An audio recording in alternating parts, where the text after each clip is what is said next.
تذكر يوما كنت تعانق دمعة الفكر تناجي الله في صبر وترجو رحمة تسري فعاش القلب إخلاصا وصرت تحوم كالطير تحلق في ثقافات.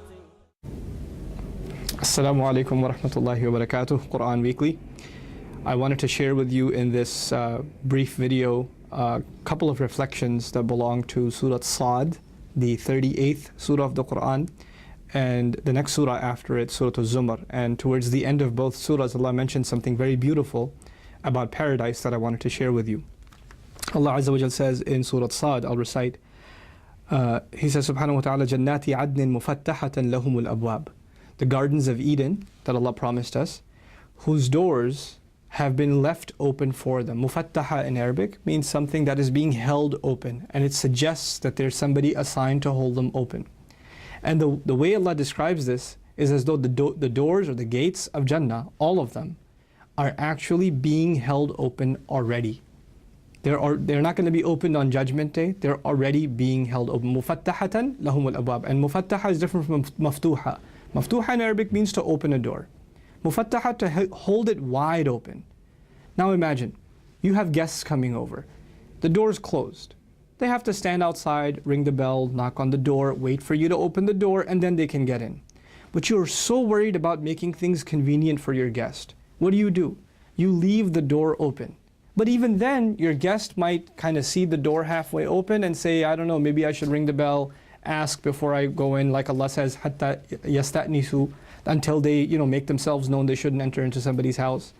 But now imagine a third scenario where you have people assigned, your kids or somebody else, you've assigned them to hold the door open and make sure they feel welcome as they walk in. So there's not even the inconvenience of a wait for your guests. This is the mercy of Allah Azza wa Jal in Surah Sad. He's holding the gates of Jannah open. Now, that's one reflection I wanted to share with you about Surah Sad in this beautiful language. Now look at what Allah says in Surah Al-Zumar. SubhanAllah, it's so beautiful. Allah talks about the people of hellfire. I'll share that with you too. وَسِيقَ الَّذِينَ كَفَرُوا إِلَى جَهَنَّمَ زُمَرًا. The people who disbelieved are going to be herded. Saqa means to push somebody forward quickly. They're being rushed towards Jahannam, towards hellfire. Now, we've learned other places in the Quran that the roar of hellfire is very loud, and people will be able to hear it even outside of it. So if people are being pushed in its direction, then the closer they get, the louder the roar gets, right? So the more reluctant they are to move forward, but you have these angels, yuda'una da'a, they're going to be pushed and pushed and pushed and pushed quickly at that to keep on going until they get to Jahannam. And then Allah says zumaran, and these people are going to be broken up into groups. Zumar jama'at kabira, big groups, but categorized groups. Here are the people of shamelessness. Here are the people of riba, of unjustifiable interest and usury. Here are the people of haram consumption. Here are the people of questionable careers and questionable business practices. Here are the people that were addicted to alcohol. Here are the people of drugs and all kinds of other addictions. Here are the people that lied and cheated. Here are the people that tarnished somebody's reputation and said hurtful words. They were from the humaza and lumaza. There are the people that didn't respect their parents. Here are the people that had a lot of pride, had temper problems, and because of their temper they couldn't take any advice. People are broken up by their sins. People are broken, and each category is being pushed towards the hellfire. Hatta idha ja'uha, until the very moment when they get to it. They get to hellfire. Now they're at the gate of hellfire. Then Allah says, Futihat abwabuha, its doors are open. In Arabic they say, how in logic they say there's an if and then statement? In language, there's also a when and then statement. So I'll put it in simple terms for you. When they get to hellfire, then the doors are open. This is the then portion of the statement. You know what that tells you? The doors weren't open already. They had to be opened when they got there. I mean, think about that. Allah says the gates of Jannah are already open, but He doesn't say the gates of Jahannam are already open. Isn't that beautiful? He doesn't want, if it's open, because He can't wait for people to go in. It's like that anticipating guest that wants people to go into paradise. But Jahannam is not a place that Allah wants to welcome people in. He doesn't want people to go to Jahannam. So He keeps the doors closed. And there's another beautiful benefit there too. And that is, why would the doors of a prison be open? The doors of a prison are supposed to remain closed. The only two times the doors of a prison are opened is when an inmate is taken in, or an inmate is taken out. That's the only time. So the mercy of Allah and also the fear is instilled in the fact that the gates of Jahannam are only going to be opened when the criminals reach at the very gate. Now, there's more to the ayah, but not in this short video. I want to take you to another ayah. Same conclusion, Surah Al-Zumar. Allah Azza wa Jalla says, وَسِيقَ الَّذِينَ اتَّقَوْا رَبَّهُمْ إِلَى الْجَنَّةِ زُمَرًا.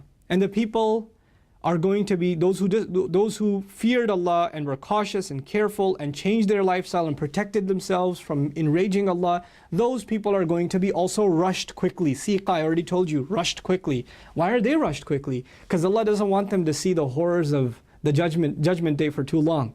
So once their judgment is done, it's like the security detail, the angels, rushes them to Jannah. And they don't even have to wait outside to go into Jannah, because if you're waiting outside and it's judgment day all around you, you're still terrified. Allah doesn't want those moments of terror. The gates are already being held open, as we already learned. You just go right in, jump right through. Subhanallah.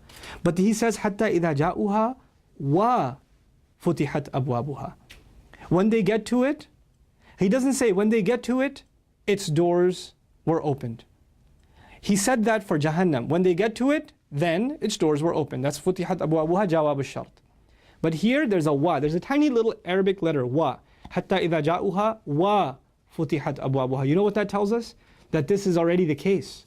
Until they got to it and its doors were already open. That little wa, people memorize these ayat, they say, what's that wa doing there? حَتَّى إِذَا جَاءُوهَا فُتِحَتْ أَبْوَابُهَا حَتَّى إِذَا جَاءُوهَا وَفُتِحَتْ أَبْوَابُهَا. That little tiny wa is the mercy of Allah already described in Surah Sad. When they got to the gate, and the fact of the matter is that the doors were already opened. Subhanallah. May Allah Azza wa Jal enter us through those doors that are already opened, and look at the words that are being said, those gate openers, those angels that were created just to hold those gates open, the khazana, the guardians of Jannah. What do they say? وَقَالَ لَهُمْ خَزَنَتُهَا. The guardians will say to them, Salamun alaykum. Peace unto you. Greetings immediately as you walk in. You know, sometimes you walk into a party and the host is busy somewhere and they don't even say salam to you. You walk in like, oh, when did you come in? No. The moment you walk in, you get salams. And then you get compliments. Tibtum. How good you people are. Usually you get compliments on how, hey, nice shirt. Nice tie. Nice this, nice that. They say, Tibtum, how good you people are. Oh my God, these are some nice people walking through. You're getting compliments from angels. Udkhuluha khalidin. Stay in it permanently. Subhanallah. And the last bit, I know it's getting long, the last bit. وَقَالُوا Alhamdulillah. They go, now you got through the gate. You're in Jannah. First thing you say, Alhamdulillah. We say Alhamdulillah every day, don't we? Every day I pray, I say Alhamdulillah Rabbil Alameen. Every time somebody asks me how you doing, I say Alhamdulillah. But that Alhamdulillah is like no other Alhamdulillah you've ever said. After you've been rushed through Judgment Day and it's all over and you finally made it and there's no more questioning and there's no more sacrifice and there's no more difficulty and there's no more fear. Alhamdulillah. That's going to be the Alhamdulillah that we all wait to see, that we all wait to say. And I want you and I to remember that Alhamdulillah when that we're going to be saying on the Day of Judgment every time you and I say Alhamdulillah, even today. May Allah Azza wa Jal make us a people of reflection on the Quran, and a people that are guaranteed His paradise, and a people that are rushed through His paradise without questioning and interrogation on the Day of Judgment. Barakallahu li wa lakum fil Quran al-Hakim, wa nafa'ni wa iyyakum bil ayati wa dhikr al-Hakim. Assalamu alaikum wa rahmatullahi wa barakatuh. We are one ummah who should stand with each other through all the